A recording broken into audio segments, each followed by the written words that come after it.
Oke, selamat malam para kawan-kawan sekalian. Jadi kita tahu tadi sudah disampaikan Pak Paul bahwa Presiden Jokowi barusan saja melantik membuat komponen cadangan. Lalu pertanyaan saya, komponen cadangan itu untuk siapa? Nah, ini pertanyaannya. Nah, ini coba lihat ini. Ini pelantikannya seperti gini. Ini hebat sekali ini kan kelihatannya. Tuh, ini latihannya seperti ini. Serem ya. Seram. Rasanya kok serius banget begitu loh. Oh iya, itu dia lah. Kok sekali. Seram sekali. Nah, kita lihat aturannya. Kan ini Indonesia ini kan negara hukum, bukan asal-asal bikin seenak-enak sendiri kan. Ada aturannya. Nah, ini lihat aturannya. Bahwa komponen cadangan ini terdiri dari warga negara, sumber daya alam, sumber daya buatan, untuk memperkuat komponen utama. Oke. Nah, dia memperkuat komponen utama. Ini Undang-Undang Nomor 3. Komponen cadangan ini harus diatur dengan undang-undang. Jadi ada Undang-Undang Komponen Cadangan. Lah, sekarang Undang-Undang Komponen Cadangan ini nggak ada, belum ada. Tiba-tiba sudah lahir komponen cadangan. Nah, yang kedua, kita lihat di sini. Ini Undang-Undang Dasar 45 ya. Bahwa dalam pertahanan keamanan negara itu TNI dan polisi itu adalah kekuatan utama. Jadi dua kekuatan utama. Nah, kita lihat. Oke. Di sini Undang-Undang Nomor 3 ini 34 bahwa sistem pertahanan negara ini adalah untuk menghadapi ancaman militer, menempatkan TNI sebagai komponen utama didukung oleh komponen cadangan. Jadi komponen cadangan ini adalah untuk mendukung TNI, ya, mendukung TNI untuk menghadapi ancaman militer. Nah, itu kita lihat di sini. Ini lagi komponen cadangan ya. Nah, kalau saya gambar gini, ini pertahanan negara, ini TNI komponen utama untuk menghadapi ancaman militer, lalu ada polisi komponen utama untuk menghadapi ancaman non-militer, lalu ini harus dibantu, baru dibantu oleh komponen cadangan untuk menghadapi ancaman militer. Jadi kita lihat komponen cadangan ini untuk membantu komponen utama. Kalau tidak ada komponen utama, maka komponen cadangan ini nggak ada. Kan itu. Dan dia hanya ancaman militer. Oke. Nah, apa yang terjadi sekarang? Nah, yang terjadi ini. Nah, ya. Ini ya. Bahwa sekarang ini komponen cadangan itu diatur dengan undang-undang PSDN. Undang-undang ini, sumber daya nasional. Yang terjadi, dia kalau saya gambar itu seperti ini. Nih. Komponen cadangan yang ada sekarang itu dididik untuk menghadapi ancaman militer dan ancaman hibrid. Padahal yang harus dibantu itu hanya ancaman militer saja. Kemudian komponen cadangan ini didukung lagi oleh polisi sebagai komponen pendukung. Lah, padahal polisi menurut Undang-Undang Dasar itu ada di sini. Nah, yang terjadi itu sekarang begini. Nah, nih. Nah, pertanyaannya, ini komponen cadangan ini ada ancaman militer dan ditambah lagi seperti ini, hibrid. Ini untuk apa hibrid ini? Kok dilatih? Padahal tanpa komponen cadangan ini, tanpa komponen utama, komponen cadangan tidak ada. Nah, terus apa memang kita butuh komponen cadangan? Apa bisa langsung dipakai? Apa bisa langsung dipakai? Nah, kita lihat lagi aturan perundangannya. Ini aturannya. Jadi dari Undang-Undang Dasar yang hijau ini menghasilkan Undang-Undang Pertahanan. Undang-Undang Pertahanan ini mewajibkan membuat Undang-Undang Komponen Cadangan. Nah ini komponen cadangan ini belum dibuat. Lalu undang-undang ini membuat juga komponen pendukung yang akan membantu TNI. Nah, komponen cadangan ini, sipil ini tidak bisa kalau mau dipakai langsung ke sana. Dia harus dilatih dulu menjadi lewat pendidikan wajib militer. Kenapa? Kalau orang sipil itu langsung dipakai untuk bertempur, maka TNI ini dianggap melanggar HAM karena menggunakan orang sipil sebagai tameng. Nah, jadi komponen cadangan yang kita buat sekarang itu tidak bisa langsung dipakai. Itu makanya saya tanya untuk siapa. Dia harus melewati lagi satu tahapan, yaitu tahapan pelatihan militer wajib. Setelah menjadi militer wajib, baru dia bisa ikut bertempur dengan TNI. Selama dia tidak punya mengikuti militer wajib, maka dia tidak bisa ikut ke sana. Itu bertentangan dengan undang-undang internasional. Atau TNI nanti dianggap melanggar HAM karena menggunakan orang sipil sebagai tameng. Nah, inilah yang mengakibatkan komponen cadangan ini untuk apa? Nah, di sini si Kemhan membuat undang-undang PSDN, Pengendalian Sumber Daya Nasional. Padahal itu tidak dibutuhkan, tidak diatur. Dalam Undang-Undang Nomor 3 ini mengatur yang harus dibuat itu adalah undang-undang tentang pendidikan kewarganegaraan, undang-undang wajib militer, dan pengabdian lewat profesi. Ini belum dibuat, 3 ini belum dibuat, malah dibuatlah undang-undang pengendalian sumber daya nasional. Nah, itulah yang menjadi, nah ini, komponen cadangan untuk menghadapi ancaman militer dan ancaman hibrida. Nah, ini kan bertentangan dengan sini. Nih, bahwa TNI itu hanya ini, ancaman militer saja, didukung oleh komponen cadangan. Jadi undang-undang yang dibuat, yang PSDN ini, pendudukan sumber daya nasional ini PSDN, ini bertentangan dengan undang-undang dasar ini. Bertentangannya apa aja? Ini banyak nih. Penyebutan sumber daya alam buatan menyebabkan kabur makna kekuatan utama. Nah, ini bertentangan ya. TNI, nih, Tentara Nasional dan Kepolisian adalah kekuatan utama. Nah, ini tidak pernah di dalam Undang-Undang Dasar 45 itu disebut bahwa sumber daya alam itu untuk pertahanan. Yang untuk pertahanan negara itu manusia, bukan sumber daya alam, tapi ini sumber daya alamnya yang dibuat undang-undangnya. Nah, ini bertentangan karena prinsip conscientious objection, hak menolak. Nah, ini jadi banyak masalah ini yang ada di dalam undang-undang PSDN yang dibuat oleh Kemhan. Nah, ini bertentangan semua ini. Ini yang tulis bahwa merupakan kekuatan utama pertahanan negara TNI dan Polri, tapi polisi menjadi komponen pendukung malah di dalam undang-undang PSDN. Nah, ini sehingga ini ya, bahwa kehadiran undang-undang PSDN ini tidak melalui prosedur yang diatur oleh Undang-Undang Nomor 12. Akibatnya dia bertentangan dengan Undang-Undang Dasar 45, bertentangan dengan Undang-Undang Pertahanan Negara, bertentangan dengan Undang-Undang Polri, dan bertentangan dengan Undang-Undang TNI. Nah, itulah sebabnya saya mempertanyakan, lalu untuk apa komponen cadangan itu dibuat? Kalau hanya untuk itu, karena dia dipakai bertempur pun tidak bisa. Setelah dilatih, sekarang sudah tidur nyenyak, digaji. Atau digaji ya Pak ini dengarnya. Atau dipakai untuk yang mana? Dipakai untuk apa? Nah, ini yang harus kita pertanyakan. Setelah dilatih mau ngapain? Mengapa membuang uang segitu banyak? Kalau menurut saya lebih bagus, mereka kenapa harus jadikan komponen cadangan? Dijadikan aja sekarang reguler. TNI reguler biar dibawa kendali TNI.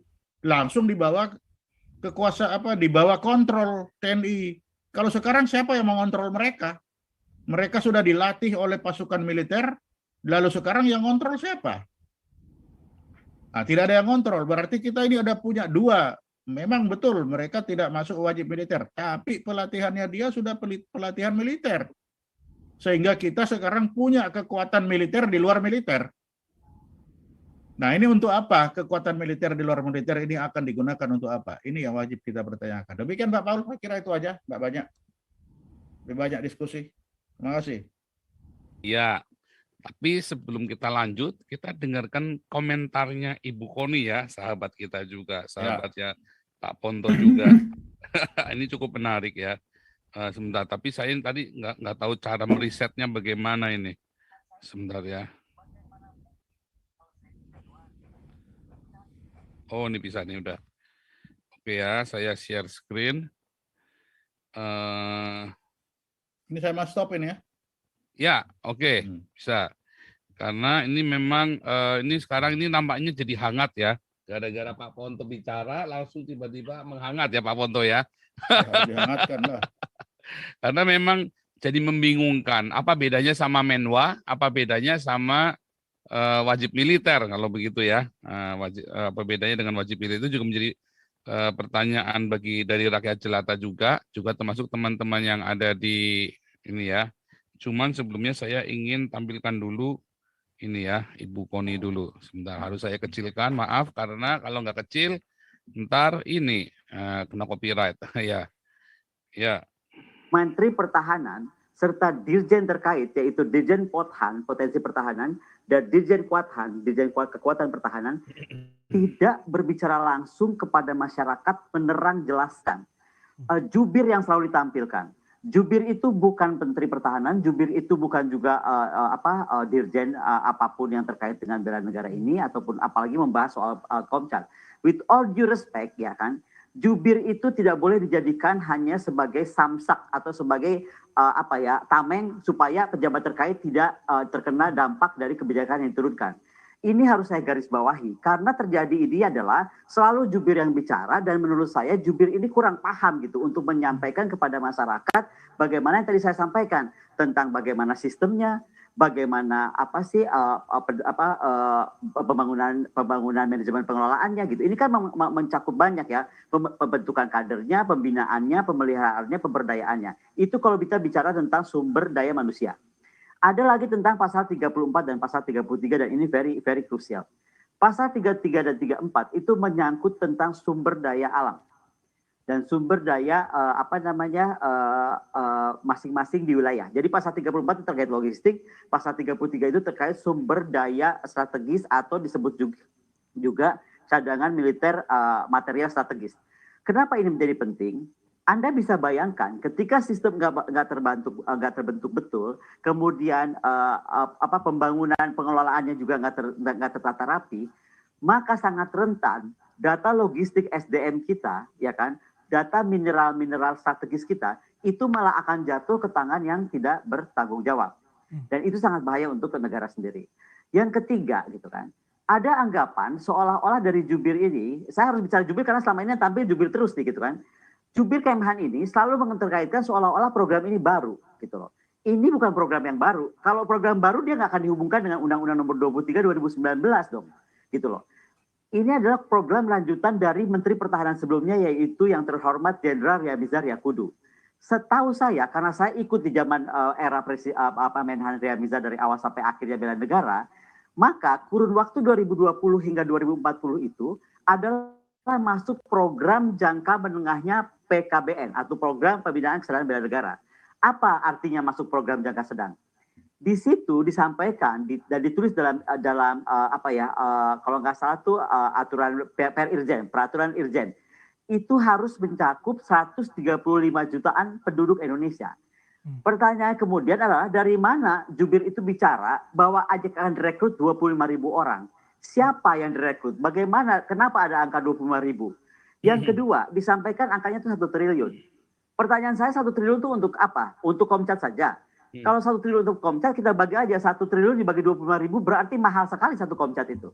Nah, bicara ini, saya kok cuman heran aja. Kenapa sih mesti pusing-pusing gitu loh, bikin masyarakat bingung gitu kan? Kita itu punya apa yang namanya Menwa, Resimen Mahasiswa.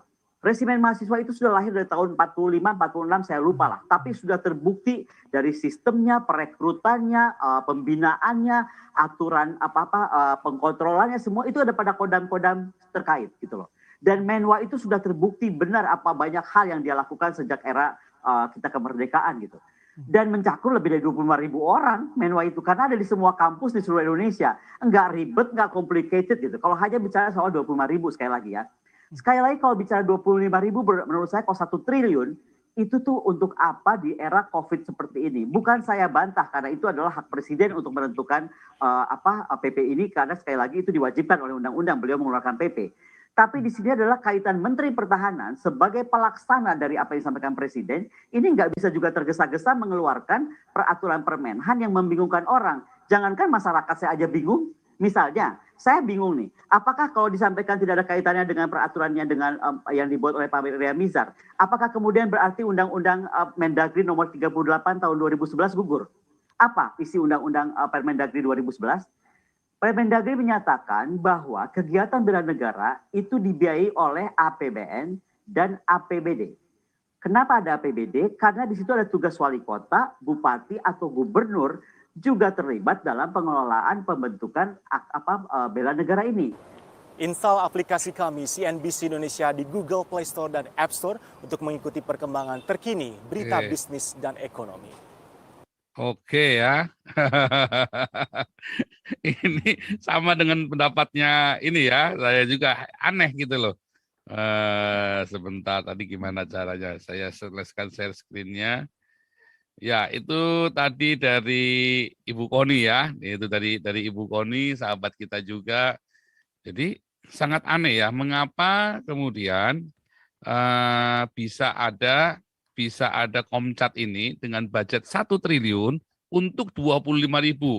Nah, kalau 1 triliun untuk 25.000 itu berarti setiap orang, kalau 1 triliun itu nolnya berapa ya? 1, 2, 3, 4, 6, 9 ya, 12 ya, dibagi 25. Bagi 25, berarti 1 orang itu 40 juta ya. 1 orang kira-kira 40 juta ya. Luar biasa sekali, 40 juta untuk 3 bulan ya, kerja 3 bulan. Nah ini memang, dan yang lucunya ini ya, Pak Jokowi dan Pak Prabowo ya, Pak Ponto ya, bisa tiba-tiba kompak untuk bikin Komcat ini dengan duta Komcatnya tadi, Deddy Corbuzier kan. Memang cukup ini sekali, menarik sekali. Selama 3 bulan digaji 40 juta, itu budgetnya tadi. Tapi Pak Ponto, kalau tadi balik lagi kita ya, cerita masalah National Guard, itu kan mirip kan dengan Komcat kita kan, konsepnya kan. Saya tadi coba cari tahu tentang National Guard itu, ternyata kan memang dari milisi. Dulunya dari milisi yang zamannya itu, itu apa namanya, filmnya The Patriot itu kan, si Mel Gibson itu kan, dari milisi-milisi itu kemudian dibuatlah dia sisa-sisanya jadi dari National Guard Amerika. Itu benar-benar didandanin dan diperlengkapi seperti tentara. Mereka bawa benar-benar bawa ini loh, bawa senjata otomatis loh, Pak Ponto. Nah, menarik sekali kalau kita cerita National Guard, mereka berfungsi di tengah-tengah masyarakat, sementara ada di tengah-tengah masyarakat ini ada sheriff, mereka juga punya CIA, mereka juga punya tentara, mereka juga punya polisi, dan polisi kan masuk dalam sipil. Itu Pak Ponto. Namun sebelum saya lanjutkan, ini biarlah Pak Tambunan untuk melenguh, menjerit, melengking. Silakan Pak Tambunan. Baik, salam Bapak Paul.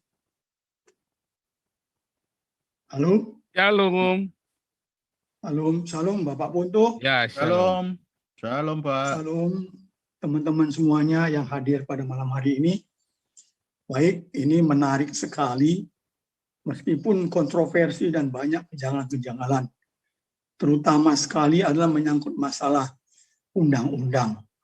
Apa yang dilakukan ini ya tidak selaras dengan undang-undang. Padahal undang-undang dasar itu paling tinggi dari turunan-turunan dari undang-undang yang ada di bawahnya. Tapi mengapa? Pertanyaan, mengapa Presiden Jokowi manut saja membentuk komponen cadangan? Saya melihat ini ada kesan yang dipaksakan. Ada kepentingan-kepentingan tertentu. Ya, Kita tahu beberapa waktu lalu rame si Prabowo ini sebagai Menhan. Ini langkah tindakannya gerasa-gerusu, terkesan bagi saya itu dipaksakan. Ada maksud-maksud tertentu.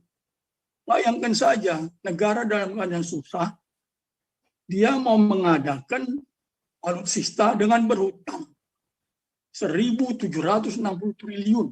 Kalau menurut saya ini gendeng ini. Kita dalam keadaan susah membangun pertahanan negara dengan berhutang ke negara Qatar. Ya harapan saya ini dibatalkan, tidak boleh terjadi. Hutang Indonesia sudah banyak. Siapa mau bayar? Rakyat suruh bayar lagi. Rakyat itu sudah pontang-panting. Udah banyak yang kelaparan. Usaha-usaha banyak yang macet. Nah, lebih dari itu saya ingin menyampaikan pandangan saya. Sebagaimana lazimnya di berbagai negara di dunia ini, pembangunan kekuatan dan kemampuan pertahanan negara selalu mengacu pada perkembangan atau dinamika lingkungan strategis, baik yang bersifat global, regional maupun nasional. Ini kita pahami semuanya. Nah, di tengah-tengah kemajuan ilmu pengetahuan dan informasi, hampir tidak ada lagi batas negara yang tidak dapat ditembus oleh kemajuan tersebut. Sehingga segala peristiwa yang terjadi di belahan dunia ini dapat segera diketahui. Nah, kembali pada perkembangan lingkungan strategis, analisisnya maka dapat diperkirakan bahwa ancaman terhadap negara Kesatuan Republik Indonesia lebih bersifat non-konvensional atau non-tradisional. Nah, justru ancaman yang paling nyata di era reformasi ini berasal dari dalam negeri, seperti radikalisme, khilafaisme, terorisme, anarkisme, intoleransi, diskriminasi, ketidakadilan, KKN, mafia di berbagai sektor, perdagangan narkoba, perusakan alam, hutan dan ekosistem, anti Pancasila, anti demokrasi, dan sebagainya. Karena itu, patut dipertanyakan Pak Ponto, atau kita kritisi terkait kebijakan pemerintah membentuk Komcat dihadapkan pada perkembangan lingkungan strategis dan ancaman nyata yang sedang dihadapi NKRI. Bukankah ini sebuah kebijakan yang tidak dibutuhkan pada saat ini? Mengapa pemerintah tidak fokus memerangi dan mengentasan ancaman nyata seperti yang saya sebutkan tersebut? Jujur saja, mereka-mereka yang mengerti tentang strategi pertahanan ini akan geleng-geleng kepala terhadap kebijakan yang diambil oleh pemerintah. Pertanyaan saya, siapa yang dapat menyanggah bahwa ancaman nyata yang saya sebutkan tadi terus merongrong dan merusak situasi dan kondisi negara ini? Ancaman nyata ini sangat terkesan dibiarkan saja oleh pemerintah. Kita tidak melihat langkah-langkah konkret dan tegas dari pemerintah untuk memberantas ancaman nyata tersebut. Nah, coba saja dibuktikan apa yang telah dilakukan oleh Kemhan untuk mengatasi berbagai permasalahan terkait dengan ketahanan nasional kita yang rapuh. Sekali lagi, Pak Ponto dan Pak Paul, pembentukan Komcat bukan jawaban, apalagi solusi dalam menghadapi ancaman dari dalam negeri. Betul. Oke. Nah, kita menghadapi ancaman nyata. Kenapa bentuk Komcat? Komcat itu untuk menghadapi apa? Ancaman militer, ancaman konvensional. Jadi tidak ada gunanya Komcat itu ngabis-ngabisin duit sampai 1 triliun. Ini ada kepentingan di balik semuanya itu. Ini harus dikritisi, harus dibongkar habis. Dan harus diaudit. Ya. Negara ini udah hancur-hancuran. Hutangnya banyak sekali. Ekonomi saat ini coba kita semua tahu bagaimana. Nah, pertanyaan saya kepada Pak Ponto, bagaimana respon atau penjelasan Laksamana Ponto atas kebijakan pemerintah membentuk Komcat dihadapkan dengan perkembangan listra atau ancaman nyata yang berasal dari dalam negeri, seperti yang telah saya sebutkan tadi. Yang kedua, bagaimana semestinya kebijakan dan strategi pemerintah untuk memberantas ancaman nyata dari dalam negeri tersebut yang nyata-nyata terus merongrong dan merusak negara ini. Demikian. Kiranya Tuhan memberkati kita semua. Haleluya. Amin. Ya, satu lagi Pak Ponto ya, satu lagi nih Pak Pendeta Johan Subagio. Dua lagi ya sekalian dari Amerika. Pak Pendeta Johan silakan, lalu yang dari Amerika. Ya, selamat malam semua, khususnya Malam. untuk Pak Jenderal. Saya mau tanya yang penting itu satu ini Pak, kan di Asia Pasifik ini kan lagi rame itu mulai dari China, India, Jerman, Amerika, Australia pada kirim itu ya armadanya ya kapal perang itu di Natuna. Nah kalau menurut Bapak apa ini kira-kira apakah mungkin beneran perang seperti zaman dulu perang dunia kedua atau ini cuman hanya strategi tapi perangnya itu nanti perang dagang dan perang digital atau mungkin biochemical pakai senjata biologis atau memang perang beneran betul-betulan. Ya mungkin seperti itu saja pertanyaan saya Pak Jenderal. Selamat malam, Tuhan memberkati. Oh, makasih. Oke, ini memang yang Komcat ini memang agak aneh ya, agak asing teman-teman. Saya kira saudara-saudara yang ada di live Zoom pun tidak banyak memahami tentang Komcat ini. Saya pun karena dikirimin sama Pak Laksamana Ponto, saya baru ngeh, kemudian saya konsultasi dengan Pak Jenderal Tobing, saya baru jelas. Oh, bener juga, kacau juga ini Komcat ini ya. Oke, lanjut nih, Amerika, Pak Robert. Pak. Ya, habis Amerika, lalu sebelum ke Pak Ponto, kita dengarkan laporan Diaken dulu. Silakan Pak Robert. Shalom untuk semuanya dan terima Ya. kasih Pak Pol dan Tak Bea Pak Ponto, apa kabar? Ya, tapi Ya. baik. Ya, Kabar baik. begini Pak Ponto, saya baru masuk, saya baru dengar ini istilah Komcat. Apa itu kepanjangannya Pak? Komponen tujuan- cadangan. Oh, Komponen cadangan. komponen cadangan. Cadangan. Ya, tujuannya untuk apa itu Pak? Nah, ini justru Tujuannya itu membantu TNI kalau TNI perang. Mendukung TNI untuk TNI perang. Jadi kalau TNI tidak perang harusnya dia tidak membantu, tapi kok dibuat itu loh. Apakah ini mungkin disamakan dengan kalau di Amerika sini kita mempunyai semacam National Guard, Pak. National betul. Guard. Tadi saya baru bilang, Pak. Tadi Pak Robert, Pak Robert nggak dari awal tadi ya? Nah, saya baru masuk, saya baru dengar juga istilah Komcat ini. Ya. Nanti. Jadi kita ingin mendapatkan penjelasan lebih lanjut karena ini berkaitan dengan otoritas daripada tentunya ini paling tidak Menteri Pertahanan dan juga Presiden. Jadi ini yang paling tertinggi di dalam pengambilan keputusan. Nah, kalau ini disamakan misalnya dengan National Guard di Amerika, berarti sebenarnya tujuan mereka bukan membantu untuk perang karena kebanyakan National Guard di sini ada fungsi mereka. Jadi yang National Guard itu yang state dan juga membantu federal. Kalau state itu biasanya itu membantu humanitarian atau disaster itu kebanyakan kalau misalnya ada hurricane atau ada wabah. Tim SAR itu ya. Ya. Tim SAR-nya Indonesia. Ya, jadi modelnya seperti itu. Dan kalau yang federal punya National Guard itu yang dikirim ke negara-negara lain ya misalnya tsunami dulu juga bisa mereka kirim itu waktu di Indonesia. Nah, kalau ini berkaitan dengan membantu itu, saya pikir ya Indonesia justru masih perlu banyak bantuan dari luar. Ya, jadi kalau ironik itu, ya. Ironik dong, berarti itu kan menciptakan suatu proyek yang ada kemungkinan politically speaking, di mana ini ada keinginan untuk mendapatkan uang. Saya tidak tahu berapa banyak itu budgetnya untuk 1 triliun tadi Pak, udah disebutkan Pak. 1 triliun 1 ya. triliun untuk 25.000 pasukan. Ya. Jadi per orang tadi saya hitung, kalau nggak salah hitung tadi 40 juta rupiah per person. Wow, itu that's a lot of money Pak. Untuk Indonesia yang miskin ini terlalu banyak budgetnya. Dan lagi satu, fungsinya untuk apa? Sedangkan Indonesia ya terus terang kita tidak berhadapan dengan musuh-musuh di sekeliling kita karena paling musuh kita kan ya antar ASEAN ya. Pak Ponto lebih banyak tahu mengenai ini karena ini strategi. Siapa yang kita lawan? Kalau tahun zamannya Soekarno dulu ya Malaysia. Nah sekarang boleh dibilang ASEAN country itu kan bersahabat. Jadi tidak ada yang dipersiapkan untuk melawan siapapun.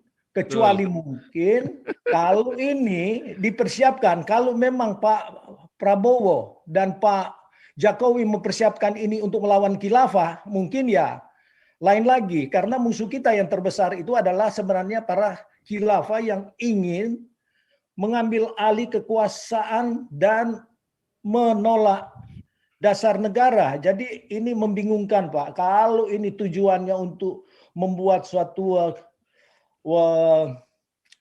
militer cadangan, ini akan bentrokan dengan apa yang sudah ada. Karena ini kan akan membentuk segala macam divisi dan siapa yang menjadi penanggung jawab itu selain daripada Menpangap sendiri. Jadi rasanya tidak cocok dengan keadaan Indonesia.